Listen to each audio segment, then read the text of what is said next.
my beloved Boss Mike Cervera.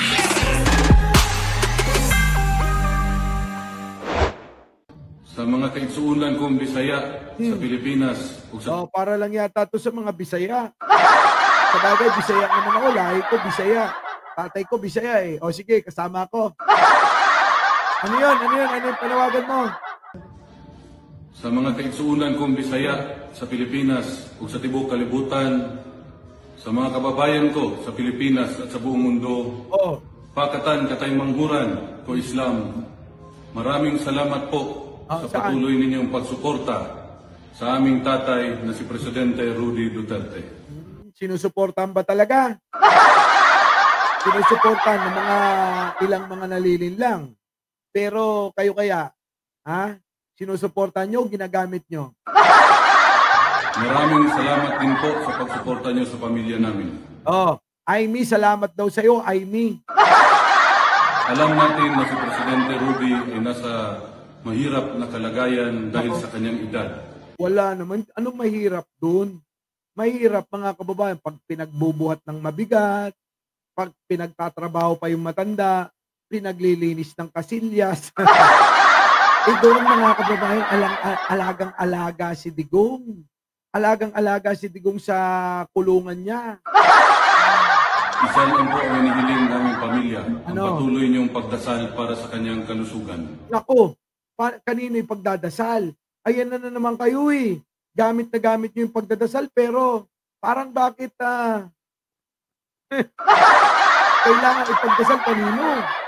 Diba? Hindi naman naniniwala tatay mo sa Diyos. Paano natin ipagdadasal? Pagdasal nyo raw. Maraming salamat po at tuloy po ang laban.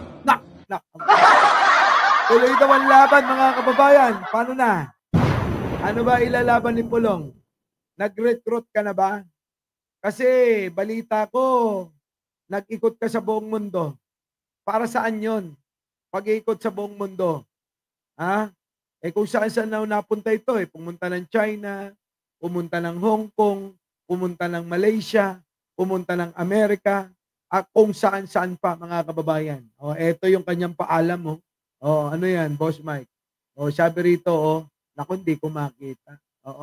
Personal foreign trip of the honorable talaga. Paulo Duterte. To Hong Kong, People's Republic of China, Malaysia, Indonesia, Republic of Korea, Japan, Vietnam, Cambodia, United States of America, dyan sa atin, Australia, doon sa amin, United Kingdom of Great Britain, UK, and Netherlands. Nako, mga kababayan. Yan po ang, mga kababayan, pinuntahan ni Pulong. Ano ba ginawa ni Pulong dyan? Nag-recruit ba to, mga kababayan? Nag-recruit pa? Nag-recruit? Kaya ba biglang lumabas ito? Kung inyong matatandaan si Pulong, matagal tong nawala. Nahuli na't lahat-lahat si Digong, hindi pa siya nagpapakita. Ultimo anino niya, walang lumabas. Tapos ngayon mga kababayan, biglang magsasabi ng tuloy ang laban. Kala mo naman talaga may ilalaban pa. Hindi porke kakampi nyo na si Manang Aimee lalaban na kayo. Kasi yan, mga kababayan, gulo ng magkapatid yan. Kaya lang, mga kababayan, ito ang nagiging dahilan, ang mga Duterte. Kaya pala sabi ni Pulong, mga kababayan, natin na si Presidente Rudy ay nasa mahirap na kalagayan dahil sa kanyang edad. Isa lang po ang inihiling naming pamilya, ang patuloy niyong pagdasal para sa kanyang kalusugan. Maraming salamat po at tuloy po ang laban. Yun! Si Pulong parang parang namayat to ng gusto. Nandito si Nino Barsat. Oo. Ikaw ba yan, Ninyo? Ninyo! Ikaw ba yan? Sumagot ka nga kung ikaw yan. Maraming gumagaya ng mo ng pangalan. Minsan, ang pangalan, Ninya. Ikaw ba yan? Oo. Saglit lang tong live na to kasi sa totoo lang, antok na ako. Kaya lang breaking news. Manang Aimee, binanatan na si Pangulong Bongbong. Ano na ang labanan? Hindi na ba Marcos Duterte? Marcos versus Marcos na ba? Ito naman, akala mo naman isang linggong hindi natulog, ano? Akala mo lang itsurang mga kababayan.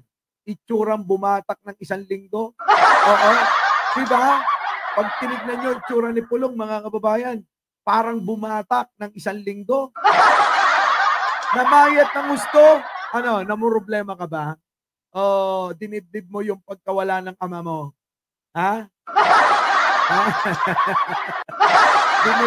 Dinibdib niya, mga kababayan. Oo, dinibdib niya. Baka naman dinala na yung mga kaperahan sa iba't ibang bansa. Pinagdideposito na sa iba't ibang bangko sa mga bansang pinuntahan niya. Hindi kaya ganon? Nagtatanong lang ako.